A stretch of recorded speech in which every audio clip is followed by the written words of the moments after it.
Hey everyone, I'm going to go over the Inq-ITS lab. I'm actually don't even know how to say the acronym, but these are inquiry labs, digital inquiry labs, just like the claim evidence reasoning labs we did on paper. Remember we did all those papers like the monoculture and diversity where we flipped the coins and we gathered the data and then we plotted it and then I had you all write your claim evidence and reasoning on the back page, and then you also had to explain your reasoning in that. So it's the same thing, but just in a digital format. So I'm going to go through and do one of these. Let me see here, make sure. Okay, preview. All right. So I'm going to go through it as a student. I'm going to go through each section that you all are supposed to go in and read each part. Okay, so don't skip ahead. This is not a race. This is not something that you should feel that you should get done as fast as possible. This is very good practice. I know for some of you who do not care to write and explain things out, I understand it can be frustrating at the end to explain your reasoning, but it is good practice. I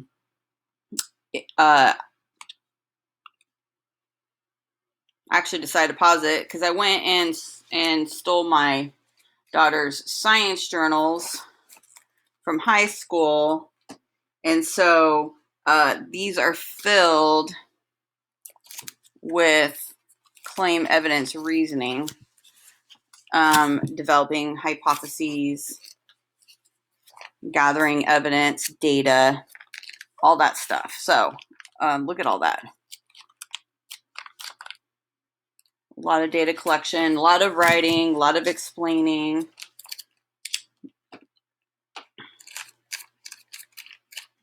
So the skills you learn here are very important. It is very important. So I want you to take your time to do this, and it's just continuing, like I said, practicing the claim evidence reasoning labs that we were able to do in the classroom. All right, so I'm going to go to number 1. Welcome to Inq-ITS. And then reading over the 4 phases of the lab. So the first one is developing a hypothesis. What do you think will happen? Next is to collect the data, test to see what happens. The next section will be to analyze your data. What happened isn't what I thought. So it could be like your hypothesis could be supported, or it might not be supported with evidence, and that's okay. That's what's so great about science. You don't get penalized for that. And explain your findings. So evaluate what happened. And so what you'll get is right here a goal, and that will help guide you in creating your hypothesis. So basically what you're doing is you're taking that goal and you're reframing it in a different structure. You're rephrasing it. You're rewriting it in a different structure. That's all you're doing.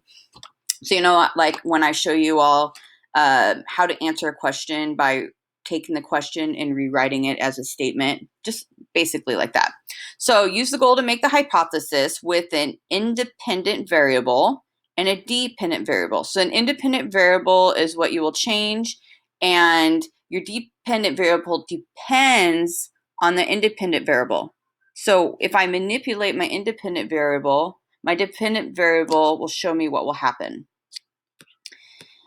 Then you're going to collect data, change the variables to test your hypothesis and get the results. So you're going to making sure that you pay attention to what your goal is in your hypothesis, because if you get to the next page, you're going to have all these different buttons there. And for instance, the sled one on the ramp, there's going to be times where you're going to test the roughness, and there's going to be times that you increase or decrease the mass of the sled, etc. So just make sure that you're focusing on what your goal and hypothesis is, not all the fancy buttons. I mean, it's fun to play around with it, but when you gather your data, make sure you're only collecting the data that corresponds with your hypothesis and goal. So once you collect your data, you'll get a chart.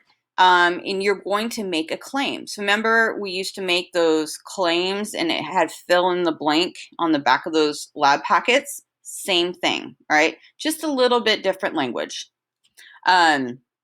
And so you'll click the stuff on your evidence on your data chart that supports it. Maybe not all of your evidence supports it. Maybe only a few results support it, or maybe all of them support it. So click on the results that you think support your evidence. And then here, you're going to evaluate you learned in the lab. So you're going to explain your findings. So your claim plus your evidence plus the reasoning will equal your explanation. How do you know your claim is correct? Well, you gathered evidence, right? That will help you with your reasoning. What does your evidence, why does your evidence support your claim? And then that will equal your explanation. So yes, I've read the instructions. All right, so I'm going to go to the ramp intro. Okay, in this lab, you will send sleds down ramps from different heights made from different materials. You will see how the height of the ramp materials, and the mass of the sled affect the time it takes for the sled to travel down the ramp and how far the sled travels. To see how time and distance can be impacted, you will be able to manipulate the mass of the sled, the height of the tower, the roughness of the ramp.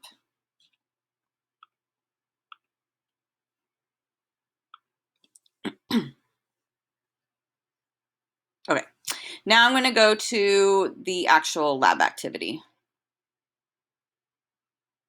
All right, so I've the labs that I've posted have Rex to guide you through the virtual labs. I made it that way because I'm not there to actually help you. So Rex is having to kind of do some of the job for me.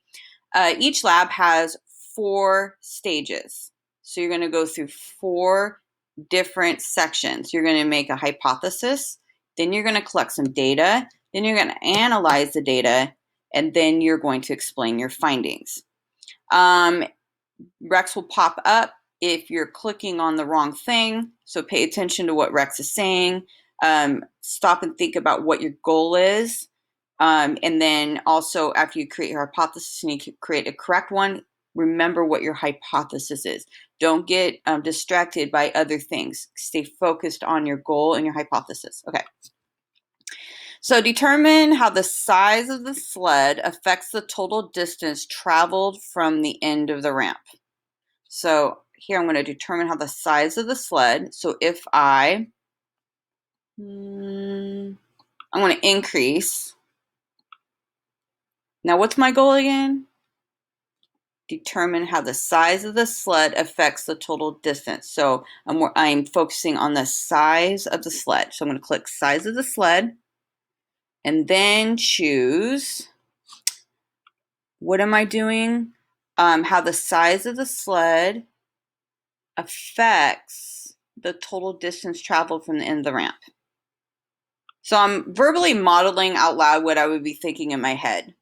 I don't really, well, sometimes I actually do sit here and talk like that, but but you should be double checking what you're doing, going back between your goal and your hypothesis to make sure that you're on track, and you're in that you're really, remember when I talk about keeping track on your reading, and when you lose your way in reading, most of the time the fix-up strategy is to read and reread until you understand. So make sure you go back to your goal and read and reread your goal as you're building your hypothesis to make sure you're staying on track. Okay, so if I increase the size of the sled, then the total distance from the end of the ramp will, let me think, what will it do? So if I increase the mass, I'm thinking that it's going to increase the distance it travels from the end of the ramp. Okay, so my independent variable here is the mass, because I'm manipulating the mass of it. And that the dependent variable depends on me manipulating that mass. So my dependent variable is how long the sled will travel past the end of the ramp. So I'm going to click, I'm ready to run an experiment. And Rex did not pop up because when I played with this, when I first posted it and I purposely made an incorrect hypothesis, Rex did pop up and warned me that my hypothesis was not correct. And so therefore, I had to go back and fix it. All right, so my goal and my hypothesis are here. And I have these little tiles over here, short, tall, very tall. So I'm thinking, by the way, my hands are washed and sanitized. Don't touch your face. So I'm thinking that has to do with the height of the tower. Is that what my hypothesis? Am I doing something with height? Nope, I'm not doing anything with height. Okay, over here I see that these are the sleds. It's kind of hard to see. Small, large, and very large. So that must have, so that's increasing in size. So I'm thinking mass in my head. So that might be my tabs, but remember, I don't just assume and jump ahead. I'm going to look at all of them and analyze it. All right, the other tiles are smooth, rough, and roughest.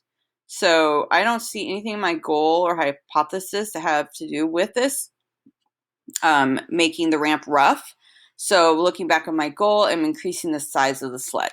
All right, got it. So I'm going to stick with these middle tiles. Okay, so I'm going to click on the small, and I'm going to run the trial. And then my results will pop up, and I'm going to add the results. Then I'm going to go large next.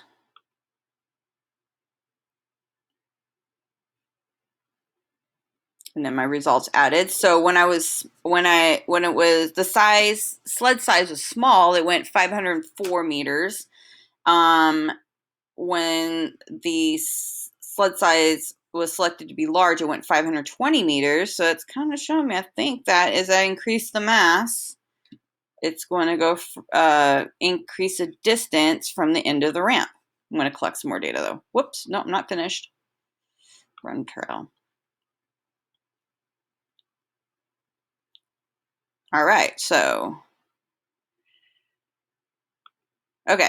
So I did very large, and that went 578 meters. So my smallest sled was 504 meters, and my very large sled went 578 meters. So I'm just looking at this data right now, and I can see with the pattern that as I increase the mass of my sled, the distance from the end of the ramp increases. The distance the sled is going past the ramp.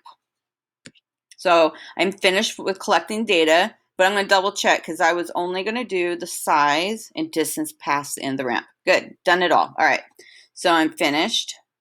Okay, so the next, the third phase pops up, and it's the inquiry phase, and now we're going to analyze the data. So I'm going to make a claim. When I choose, and what did I choose? I chose to increase. What did I choose to increase? The size of the sled, the time, nope, not time to end of the ramp. Whew, almost picked the wrong one. Total distance traveled from the end of the ramp.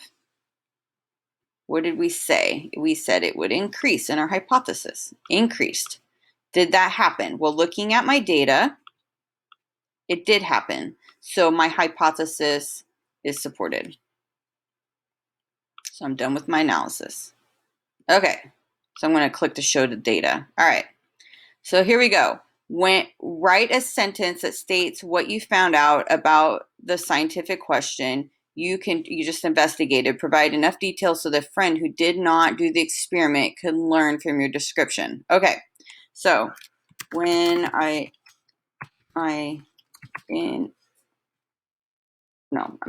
when the mass of an object is increased,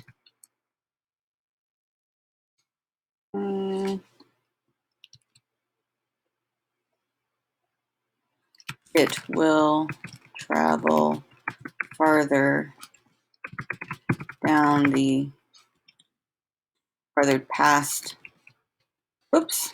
past the end of a,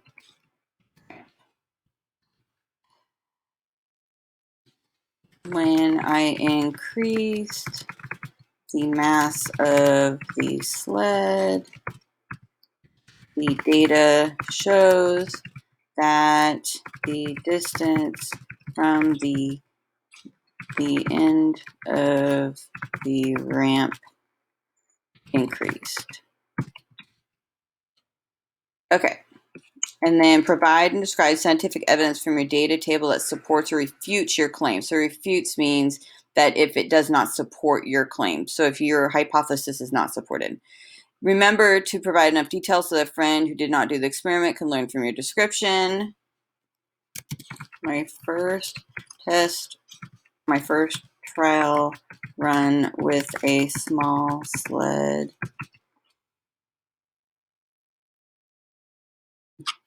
showed a distance past the end of the ramp at 504 meters. Second, I increased the mass of the second sled and the distance past the ramp increased. Let's see, I'm gonna go back. 520 meters.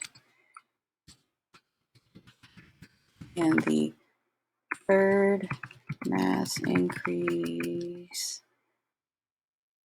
showed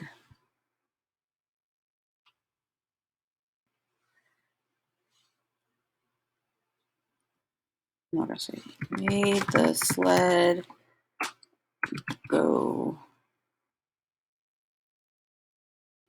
578 meters.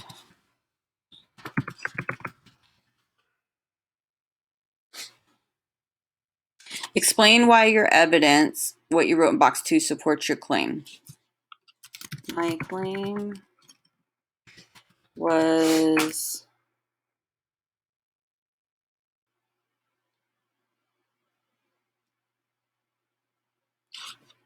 increasing the mass of the sled will increase the distance past the ramp. My data collected shows that when I increased the mass of the sled, the distance the sled traveled